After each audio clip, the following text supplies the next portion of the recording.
Brendan Kearney is a military affairs analyst and a retired colonel from the US Marine Corps. He joins us now from Santa Rosa in California. Welcome back to the program, Colonel. Let's start with the big picture. How significant are these new US sanctions on Russia's two largest oil companies, and how likely are they to really pressure the Kremlin to change course in Ukraine?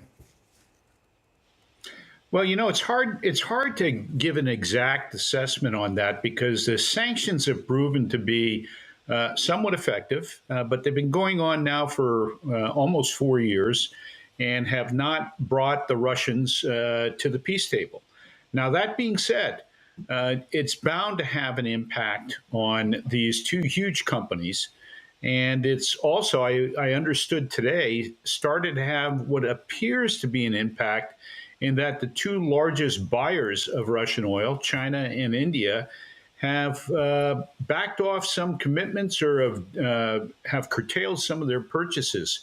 So that means less money for Russia. And less money for Russia means less money that could possibly be spent on financing this conflict that's ongoing with Ukraine. So it's a question mark, yet it's going to have some impact, that's for sure.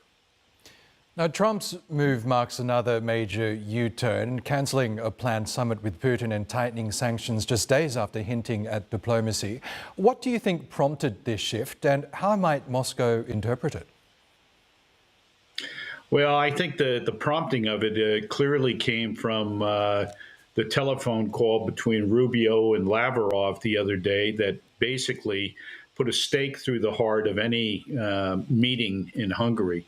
I think Rubio very, very quickly realized, as a lot of skeptics have, that Putin was once again dragging his feet with promises, let's talk, delaying Trump. And, Trump's in a classic, and this is an American term, caught between a rock and a hard spot.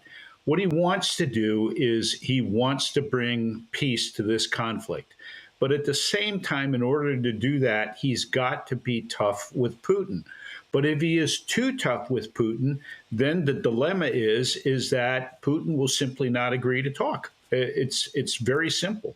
So it's a fine balance that President Trump is trying to pursue here in order to act as an arbitrator, but at the same time, being one of the United States has been one of the principal suppliers of weapon systems that have killed Russian personnel here over the last 3+ years. So it's a very, very difficult position to be in, but it's not unexpected. I don't think many of us placed any credence whatsoever in the promises Putin is making.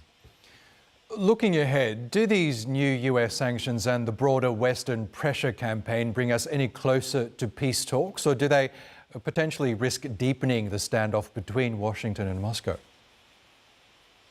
Well, it is probably going to deepen the standoff, and it will stay that way until Putin reaches out, probably quietly, to Trump to say that he's willing to talk.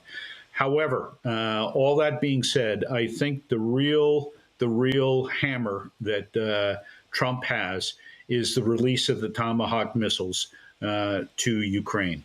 If he releases, and it could be a small number, the symbolism is going to be a real slap in the face to Russia. But sadly, I think that's what it's going to take in order to get Putin to go ahead and go to the negotiating table. However, please don't lose me here on this. The European efforts, if they can release some of these monies that are frozen in Belgium right now, these Russian monies, to go ahead and fund additional weapons purchases on the part of the Ukrainians, that's going to play a huge role. Okay, Brendan Kearney, we'll have to leave it there. Thank you so much again for joining us on the program. It's always a pleasure. Talk to you soon.